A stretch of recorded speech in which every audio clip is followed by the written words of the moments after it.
I didn't think it would end like this. After everything we have been through, I guess I was wrong about you. Last time, on this story, a woman who had spent years believing she'd been discarded quietly finally understood that she had never been discarded at all. She had been stolen from, carefully and deliberately, by people who mistook her love for something they could simply price out of existence. Han Min-sok's lie came apart. Lee Chae-young's plan to erase 2 children from Chae-young's life fell apart with it. They were wrong. It had waited. It had raised 2 extraordinary children in the waiting. And now, finally, it had a home to stand in, a wedding to plan, a family already whole before the paperwork ever caught up to it. That's where we left them, engaged, whole, every villain accounted for, every lie finally out in the open. But one thread was still loose, quietly, patiently, on the other side of an ocean, in a country Sonia hadn't set foot in for 2 years. A woman she loved more than almost anyone had been carrying something alone, the same way her daughter once had. In a small clinic outside Accra, a woman named Miriam Owusu sat alone in a plastic chair and listened to a doctor say a word she had already heard once before, 11 years ago, and had promised herself she would never have to hear again. "Recurrence," he said gently. "We caught it early. That matters more than people think." Miriam nodded the way she nodded at most things now, carefully, economically, giving away nothing she didn't have to. She thanked him. She scheduled the next appointment. She walked out into the heat of the afternoon and sat in her car for 11 minutes before she trusted her hands enough to drive. She did not call her daughter that night. Sonia was getting married in 4 months. Sonia had spent 5 years carrying 2 children through a lie that wasn't hers, and had finally put both of them down. Miriam was not going to hand her one more thing to carry. Not yet. Not while she was finally happy. She called her sister instead, 3 hours later, once her voice had stopped betraying her. "You have to tell her eventually," Comfort said, in the particular tone only a younger sister can use on an older one. "You know this. You knew it the first time too, and she found out anyway, and it hurt her more that you'd hidden it than the illness itself ever did. She has children now," Miriam said. "A wedding. A man who flies across oceans for her, apparently, when it matters." A pause, heavy with something she didn't have a word for yet. "I am not going to be the thing that interrupts her joy, not this soon after she finally found it." "You are her mother," Comfort said. "You are not an interruption. You never were." Miriam did not answer that. She had done this before, swallowing something hard so someone she loved wouldn't have to taste it. She was good at it, in the way a person becomes good at anything they've had too much practice doing. In Seoul, 4 months before the wedding, Kim Chae-young was learning that planning a wedding involved considerably more logistics than closing a merger, and considerably less sleep. He found Sonia in the kitchen at 11 at night, phone pressed to her ear, speaking low, fast twee into a call she ended the moment she noticed him in the doorway. "Everything all right?" he asked. "Fine," she said. "Just vendor things for the ceremony." He let it go that night. He had learned, over the past year, which of Sonia's silences meant, "I'm not ready," and which meant, "I'm protecting you from something." And this one, he told himself, felt like the first kind. He was wrong, though it would take him 3 more weeks to understand exactly how wrong. In the meantime, the wedding planning swallowed both of them whole. Cake tastings that Elon treated with the seriousness of a science fair, seating charts that required Kija's negotiating skills more than Chae-young's own, and a growing list of guests neither of them had time to properly think through. It was a courier, delivering a stack of finalized invitations that finally cracked the silence open. Chae-young noticed, because he noticed everything, it was the one skill boardrooms and fatherhood had both sharpened in him equally, that Sonia's mother's address had been crossed out and rewritten 4 separate times, each version slightly different, as if she couldn't decide whether her mother would still be at any of them by the time the invitation arrived. He set the stack down and didn't say anything that night either. Some questions, he'd learned, needed the right room, not just the right moment. Before we go any further, this is the last chapter of this family's story, and we wanted to do it properly. Thank you for staying with Sonia, Chae-young, Alina, and Elon through everything it took to get here. This one closes the book. Let's watch it happen together. He asked her directly the following evening, after the children were asleep, in the same kitchen where so much of the truth in this family had eventually surfaced. "Your mother's address," he said. "You've rewritten it 4 times on the invitation list. That's not indecision. That's something else."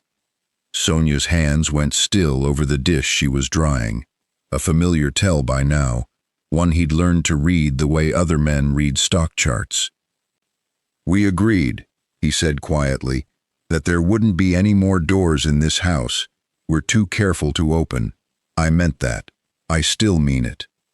She set the dish down.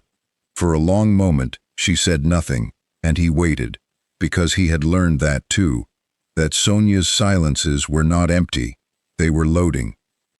"The cancer came back," she said finally, 4 months ago. She didn't tell me until last week, and only because I called at the wrong hour and heard it in her voice before she could compose herself. Her jaw tightened. "She's been getting treatment through the public system in Accra. It's not nothing, Chae-young, but it's not what she needs either. And she didn't tell me, because apparently the women in my family have a proud, stupid tradition of protecting people by lying to them." "You come by it honestly," he said, not unkindly. "I do," Sonia admitted. "I hate that I do." He reached for her hand. "Then let's break the tradition. Both directions. What does she actually need?" Sonia called her mother the next morning, before she'd let herself have coffee, before she'd let herself rehearse anything soft. "You should have told me the day you knew," she said. "No greeting first. Not the day I happened to catch it in your voice by accident." "Sonia, no. I need to say this once, properly." Her hand was shaking slightly around the phone, though her voice held. "I spent 5 years believing I had no one to catch me if I fell, because everyone who mattered decided I couldn't handle the truth. Han Min-sok decided it. Lee Chae-young decided to do it. And now you're deciding it too, and I need you to understand that it doesn't feel protective when it happens to me. It feels like being told, again, that I'm too fragile to be trusted with my own life." There was a long silence on the line, long enough that Sonia wondered if the call had dropped. "You're right," Miriam said finally, quietly. "I told myself I was sparing you. I think, if I'm honest, I was also sparing myself from watching you carry one more thing when you'd only just set the others down. That was selfish of me, dressed up as love. I'm sorry." "I don't need you to spare yourself from my worry," Sonia said, softer now.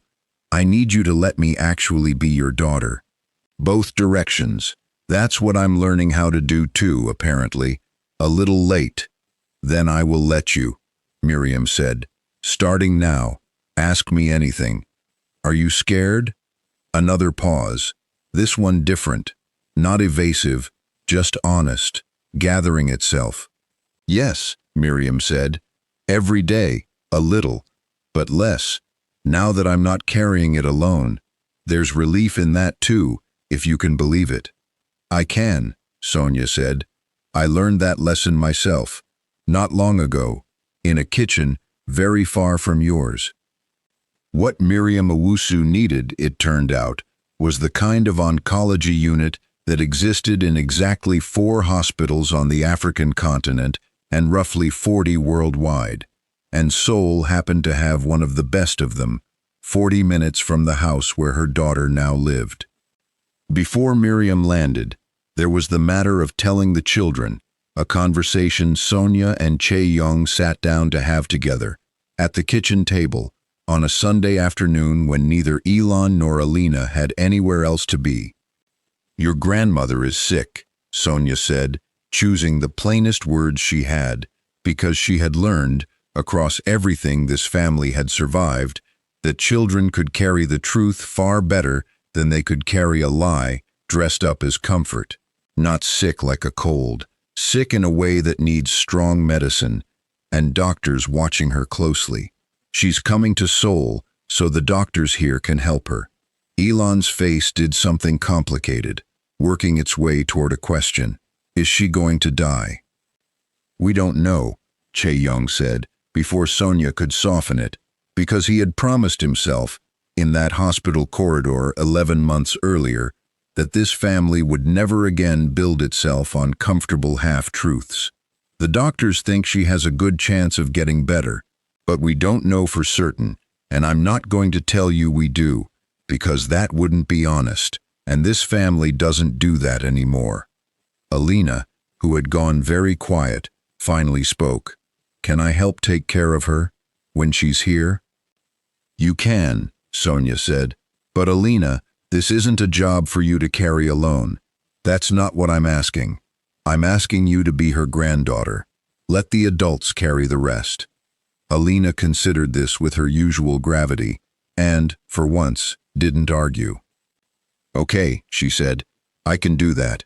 I think I'd actually like that better anyway." Chae-young made the calls himself, not through an assistant, not through the Foundation's medical liaison office, though both existed, and both would have gladly handled it. He sat in his office past midnight with a specialist number Han Mi-cha had tracked down within an hour of being asked, and he made his case the way he made every case that mattered to him, directly, without posturing, laying out exactly what he needed and why.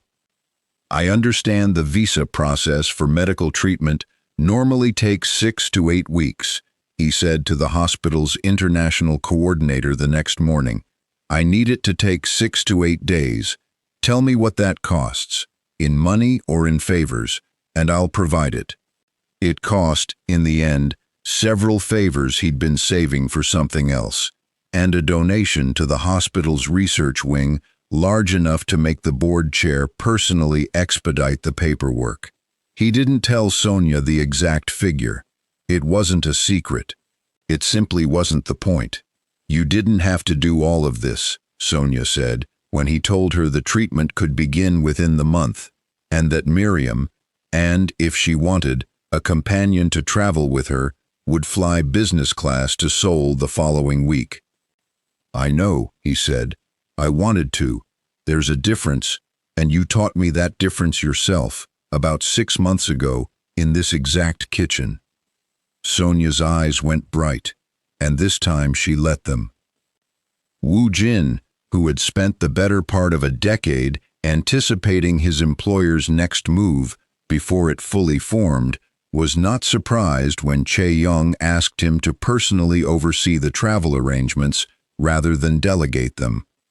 "Business class both ways," Chae-young said. "A private car from the airport, not a service car. I want someone who will actually carry her bags, not just open a door, and find out what she likes to eat, not what's convenient, what she actually likes. I'll have Han Mi-cha coordinate with the hospital directly," Woo Jin said, making a note. "She already has a relationship with the oncology department from her own residency there." "Good." Chae-young paused, uncharacteristically, before adding, "And Woo Jin, none of this goes through the Foundation's press office. No statement, no photo, nothing that turns this into a story about me being generous. This isn't a donation with my name on a plaque. This is Sonia's mother." Woo Jin, who had watched this man conduct hostile takeovers with less visible feeling than he was showing now, simply nodded and made the correction on his tablet without comment. It was, in its own quiet way, the most eloquent thing he'd ever seen his employer ask for. Miriam Owusu arrived at Incheon on a gray Tuesday morning, moving through the terminal with the unhurried dignity of a woman who had survived worse arrivals than this one. A single suitcase behind her, and a headscarf, the deep golden green of kente cloth, wrapped with the kind of precision that told you exactly how much care had gone into it, even on a day when care must have cost her something. Alina saw her first. She had been shown photographs, had spoken to her on video calls that dropped every third sentence, had heard her mother describe this woman in fragments over 9 years of a childhood spent mostly without her. None of it prepared her for the actual moment. For a woman, with her mother's exact eyes, walking through customs and stopping dead the instant she found her grandchildren's faces in the crowd. "There she is," Miriam said, in a voice that cracked, despite 30 years of practice at not letting it. "There's my girl." Alina, who had spent 5 years being the protector, the calculator of exits, the one who did not cry in public, walked straight into her grandmother's arms and stayed there long enough that Elon had to tug her sleeve to remind her he existed too. "I know who you are too," Elon informed his grandmother solemnly once he'd claimed his own turn in her arms. "You're the one who taught Mama the humming song. I've been trying to figure out the rest of it for years." "Nobody knows the rest of it," Miriam told him, delighted. "Not even me. Some songs only need the part you remember." Sonia watched her mother hold both of her children at once and understood, for the first time in longer than she could measure, what it felt like to have absolutely nothing left to protect anyone from in this particular moment, on this particular morning. She stepped forward last and let herself be pulled into an embrace that neither of them had realized. Until it happened, they'd both been bracing for years to receive. "You look tired," Miriam murmured into her daughter's hair. "Good tired. The kind that means you've finally stopped fighting something." "I have," Sonia said, finally. Chae-young stood a respectful distance back and waited to be noticed. Miriam noticed him precisely when she was ready to, and not 1 second before. The bonding, when it came, arrived through the kitchen rather than through any conversation anyone planned. 3 days after landing, still jet-lagged and stubbornly refusing to nap, Miriam declared that she would be cooking dinner, and that anyone who wanted to eat it would need to peel something first. Elon, who had never in his life been handed a task he considered this important, took to peeling plantains with the gravity of a surgeon. "You're doing it wrong," Miriam told him, not unkindly, guiding his hands. "You're fighting the peel. Let it come to you." "That's what Alina says about arguments," Elon said. "Don't fight. Let people come to you." Except she never lets anyone come to her. She just wins, really fast. "Sounds like her mother," Miriam said, and something in her voice made Alina, chopping onions nearby, with more focus than the task strictly required, look up. "Am I like her?" Alina asked. "Mama, I mean. You'd know better than anyone." Miriam set down her knife and studied her granddaughter properly for the first time since the airport. Not the resemblance, which was obvious, but the specific weight behind the question. "You are like her in the ways that matter," she said. She decided very young that she would carry whatever needed carrying, so no one else would have to. "I watched her do it at your age, when her father left and I worked 2 jobs, and she never once complained, not because she wasn't struggling, but because she'd decided complaining would only add to what I was carrying." She reached over and tucked a stray braid behind Alina's ear. "It is a hard way to love people. I am glad, watching you here, that you finally have help carrying it." Alina didn't say anything for a moment. Then, quietly, "Nobody's ever explained it like that before. Nobody in this family explains anything until they're forced to," Miriam said, with the dry precision of a woman who had clearly noticed this pattern from the very beginning. "It appears to run in the blood on both sides. Your Korean grandmother strikes me as exactly the same kind of woman. We will get along, I think, once she stops testing me and I stop testing her." Elon, still working on his plantain, looked up with the particular seriousness of a 6-year-old delivering an important verdict. "I think you already like each other. Grown-ups just take a long time to say it." Neither woman argued with him. She studied him the way she'd studied everything that mattered in her life, slowly and without apology for taking her time. "So," she said, "you are the one." "I am, ma'am." "You built a very large company out of moving money and cargo, I'm told." Her eyes didn't leave his face. "And it took you 5 years to notice my daughter had disappeared with your children." "Yes, ma'am." "That's not an accusation you're supposed to agree with so easily." "It's not an accusation," Chae-young said. "It's a fact, and I've found lying about facts to the people who matter most tends to cost considerably more than it saves. I didn't know. That doesn't undo what she lost while I didn't know. I'm not asking you to forgive the 5 years. I'm asking you to watch what happens next and judge me on that." Miriam held his gaze a moment longer than was comfortable for most men who ran companies the size of his. "I intend to," she said, closely. What she watched, in those first days, wasn't really Chae-young at all, not directly. She watched Sonia. She watched the particular way her daughter's shoulders sat when he was in the room, loose in a way Miriam hadn't seen since Sonia was a teenager, before the world had taught her to carry herself like someone bracing for the next disappointment. She watched Elon run to him without hesitation after a scraped knee, the way children only run toward people who have proven, through repetition rather than promises, that they'll actually catch them. She watched Alina argue with him at the dinner table with the total unguarded confidence of a child who had never once had to wonder if disagreeing with an adult was safe. None of that was performance. Miriam had spent a lifetime learning to spot performance, in men especially, and she found, somewhat to her own surprise, that she couldn't locate any in this house at all. If this part of the story is landing for you the way it landed with us writing it, that's the whole point of a mother's audit. She isn't grading the man, she's reading the children.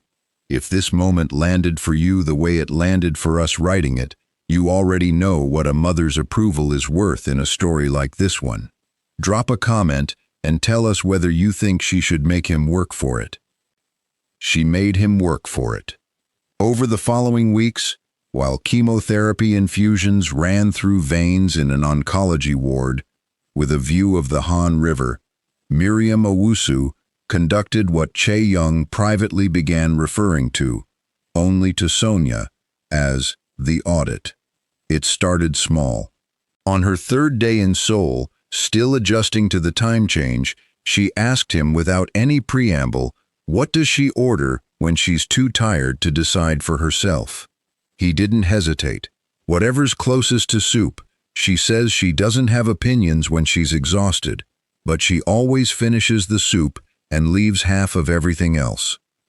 Miriam studied him for a long moment, filed the answer away, and moved to the next question, the way a woman conducting an actual audit moves through a ledger, methodically, without wasted motion.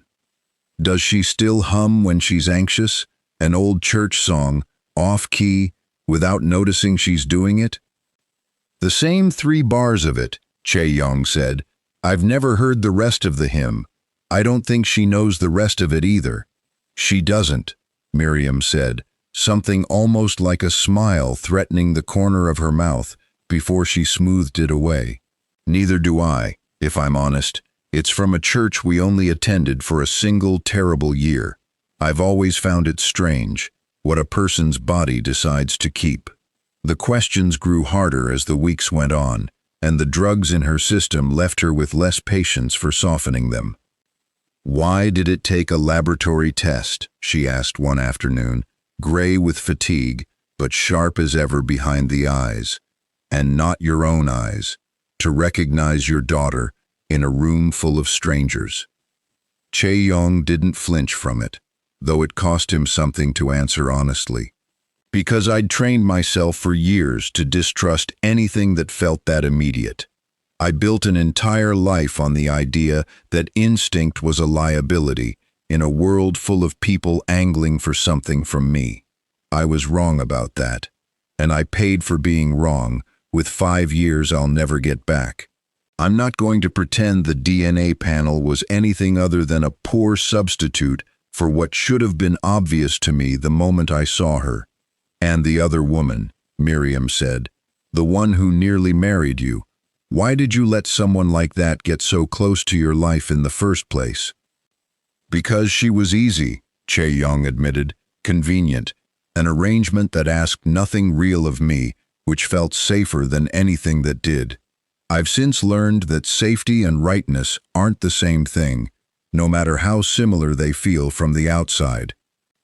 Miriam nodded slowly, as if he'd passed something without quite realizing there'd been a test. "Money bought you a great many easy things," she said. "I noticed it never once bought you an easy answer to any question I've actually asked. That's worth something. I haven't decided yet how much."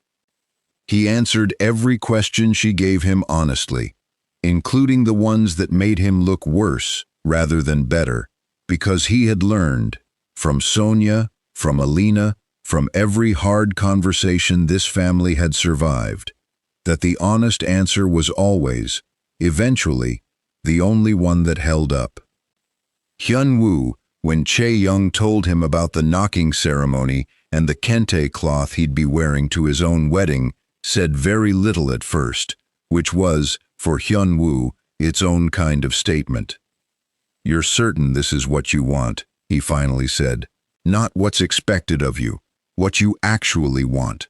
"I've spent most of my life doing what was expected," Chae-young said. "I built an entire engagement around it once, and it nearly cost me everything that mattered. I'm done confusing the two." Hyun-woo nodded slowly. "Your mother would have liked her," he said, unexpectedly. "Sonia, she had very little patience for people who performed for a room instead of living honestly in it." He placed a hand briefly on his son's shoulder, a rare gesture, and therefore a significant one. "Wear the kente cloth, stumble over the tui, let them see you try imperfectly. That's worth more than anything I ever taught you about looking flawless in a boardroom."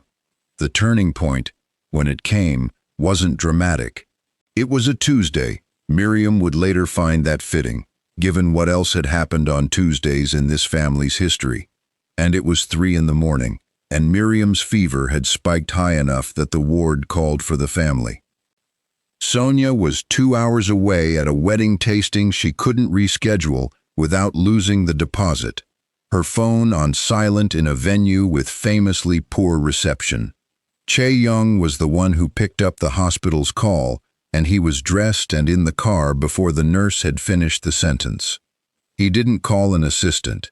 He didn't send a car.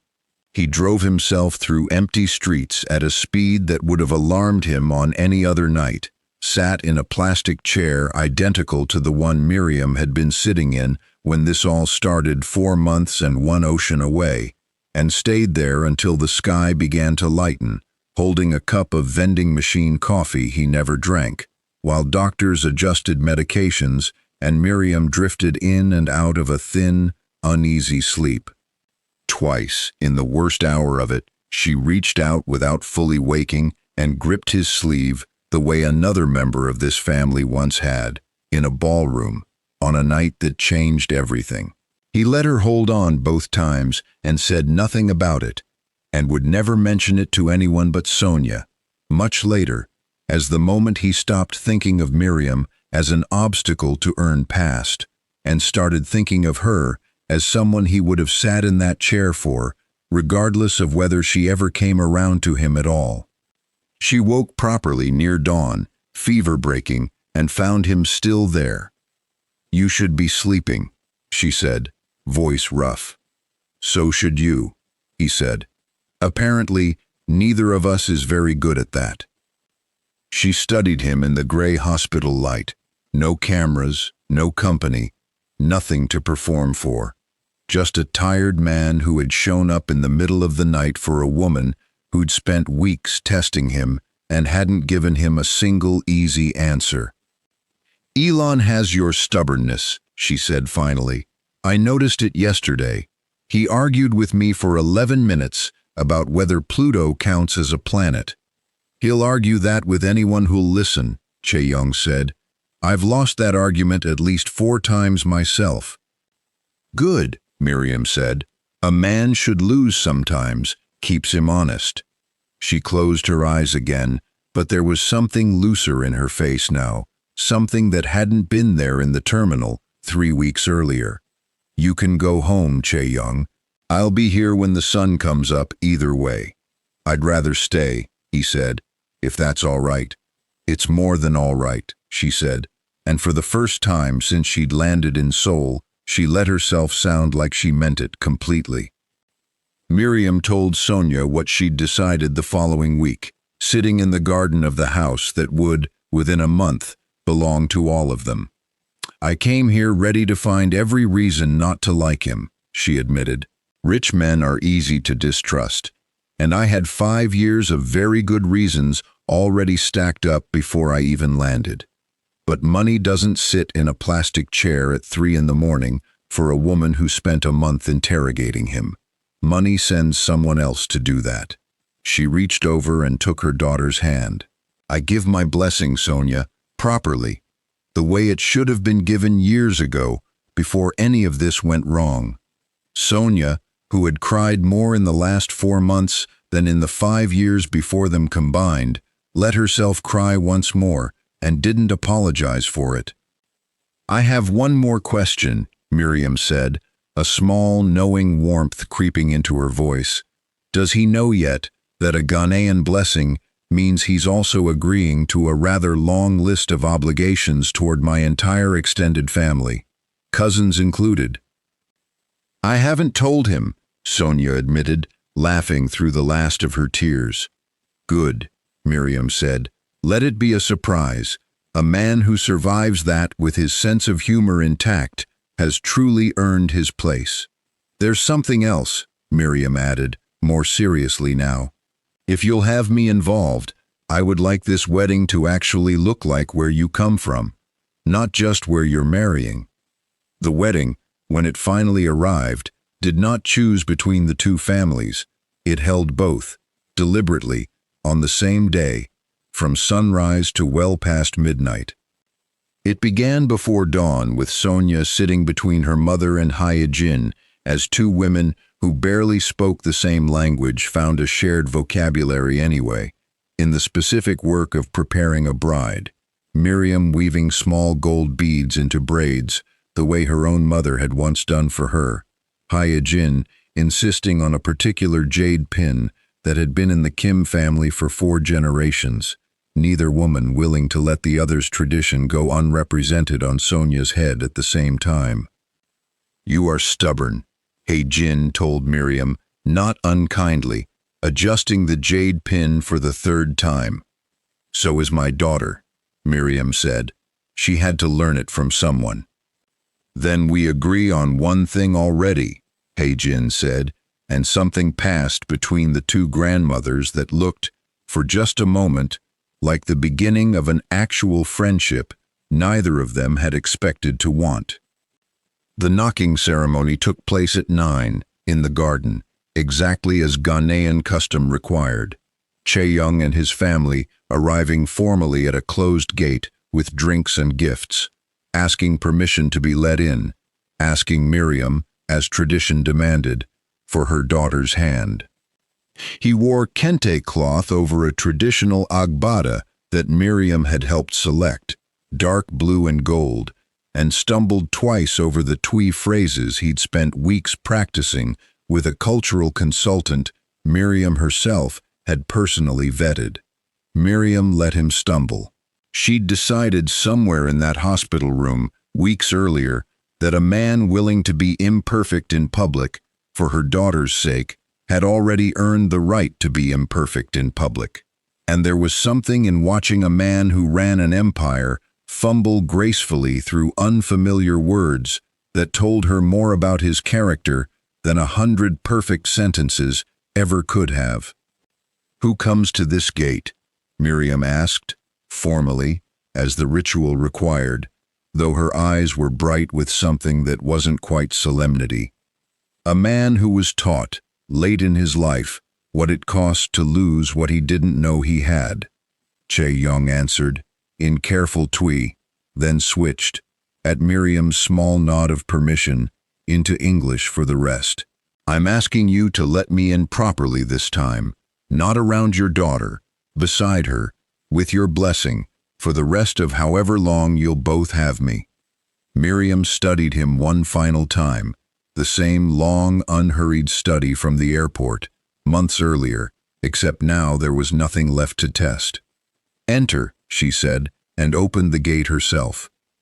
By mid-morning, the ceremony shifted into the payback, Sonia in hanbok, the deep burgundy of late autumn leaves, bowing formally to Hae-jin and Hyun-woo, who threw dates and chestnuts into her skirt, a blessing for children, for abundance, with a gentleness Chae-young had rarely seen his grandmother display toward anyone outside their immediate bloodline.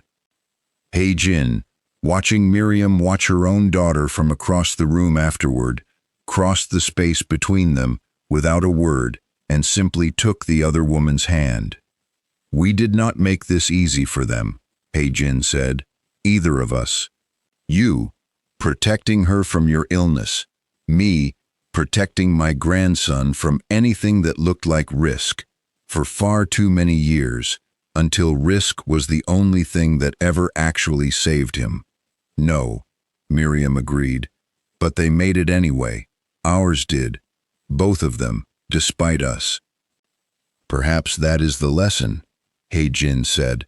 "Love that survives being protected badly by the people who meant well is stronger, in the end, than love that was never tested at all." Miriam laughed, a real laugh, surprised out of her. "You should embroider that onto something.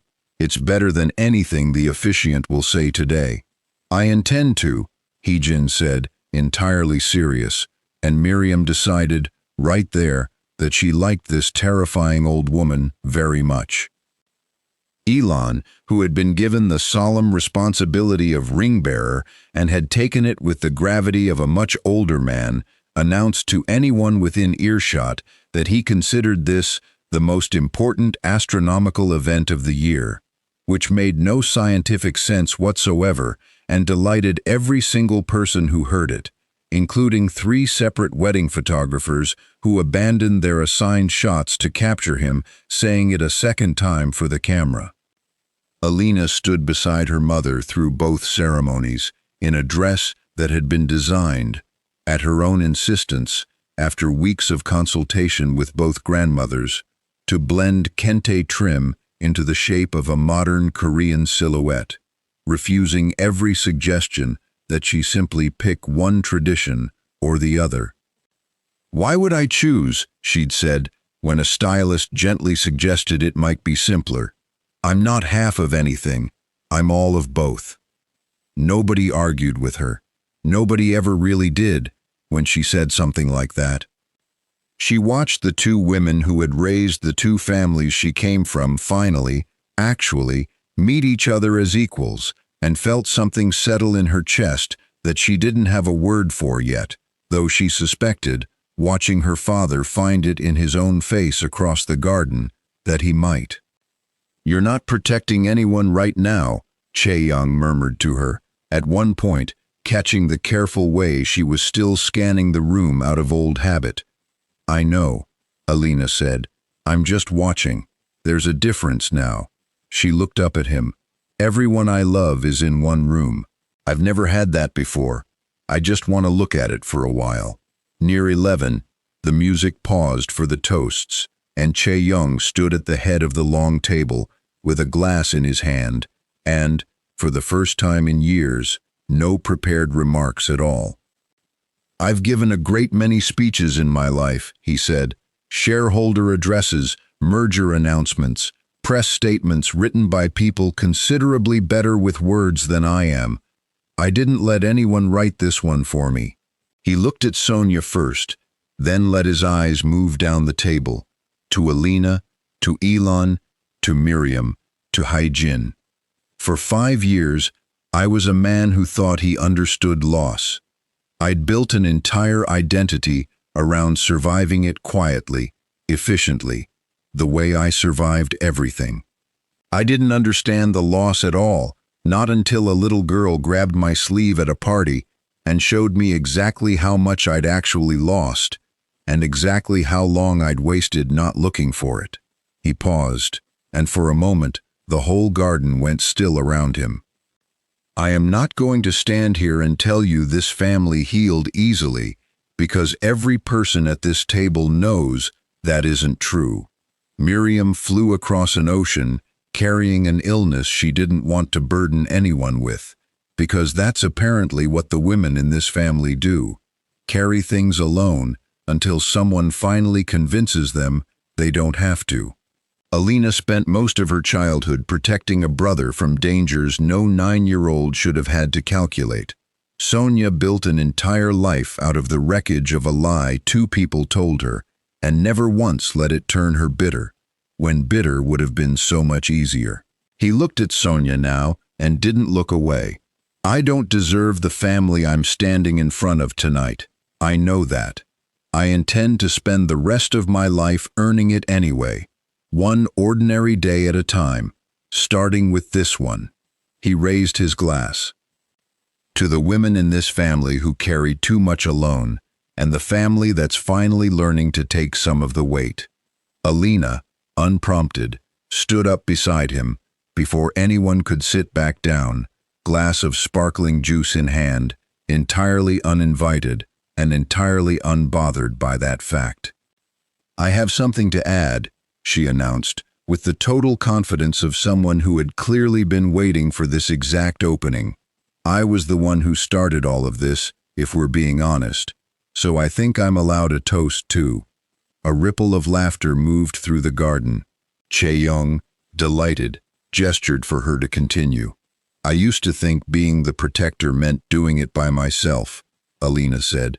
I don't think that anymore. I think the whole point of a family is that nobody has to be the only one holding on. She looked at her grandmother, then her mother, then, last, at Chae-young. So, thank you for finally listening that night, and thank you for picking a good ring, and thank you, Grandma, for getting better, because I only just got you, and I'm not done yet. Nobody in the garden had a dry eye left by the time she sat back down, including, most visibly, the groom. The reception ran long into the evening, past the point where anyone was tracking the schedule anymore. There was jollof rice beside japchae on the same table, a DJ who'd built an actual playlist bridging high life and trot without anyone having to ask him twice, and a dance floor that, by midnight, held Hae-jin and Miriam side by side, neither one entirely certain of the other's steps, and neither one particularly bothered by that fact. Sonia found Chae-young near the edge of it all, watching the whole scene the way a man watches something he still can't quite believe he's allowed to keep. Your grandmother is teaching my mother a Korean line dance, she said. I don't know if I should be worried. I've stopped being worried about what those two get up to together, he said. I think it might be the safest alliance either family has ever made. Sonia laughed and leaned into him, and for a long moment neither of them said anything else, because there was nothing left that needed saying that the evening itself wasn't already saying for them. That evening, once the last of the guests had gone and the children had finally fallen asleep, still half-dressed in their ceremony clothes, Sonia found her mother sitting alone on the same porch where Chae-young had once asked Alina if she'd been afraid the night she changed everything. "Well," Miriam said, patting the seat beside her, "you did it. Twice, actually, if you count surviving everything that came before this." Sonia sat. For a long time, neither of them said anything, the kind of silence that only exists between people who no longer need to fill it. "I keep thinking about that clinic," Sonia said eventually, "the one you didn't tell me about.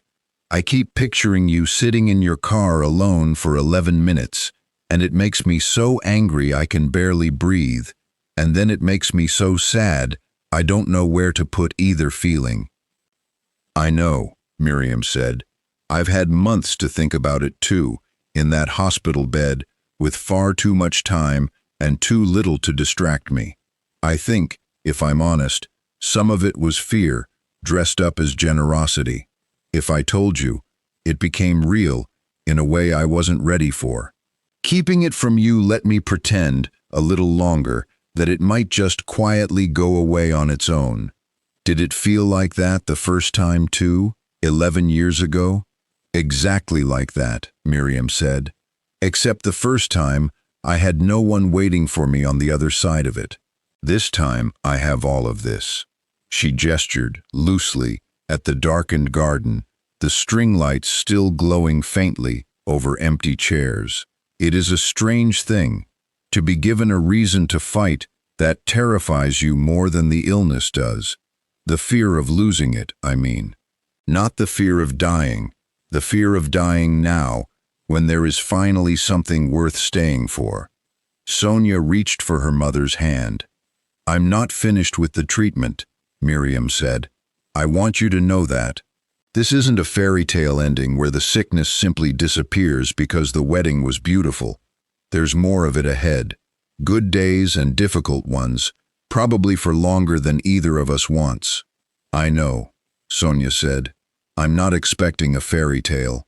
I'm expecting you, however long that takes, and whatever it looks like, and whatever it costs either of us to say the hard parts out loud instead of hiding them." Miriam squeezed her hand. "Then that," she said, "is enough for me. More than enough. It's everything, actually, though it took me far too long in life to understand that everything could look this ordinary and still be everything." The morning after, the house woke late and slow, the particular quiet of a family recovering from a day too full to properly process in real time. Elon appeared in the kitchen first, still in half his ceremonial clothes, and climbed onto a stool beside his grandmother with the easy confidence of someone who had already decided this seat belonged to him permanently. "Are you and Grandma Hae-jin best friends now?" he asked Miriam, watching her make tea with the same unhurried precision she brought to everything. "We are allies," Miriam said. "Best friends take longer to earn, but we are off to a promising start. Mama says allies is a fancy word for friends who haven't decided yet."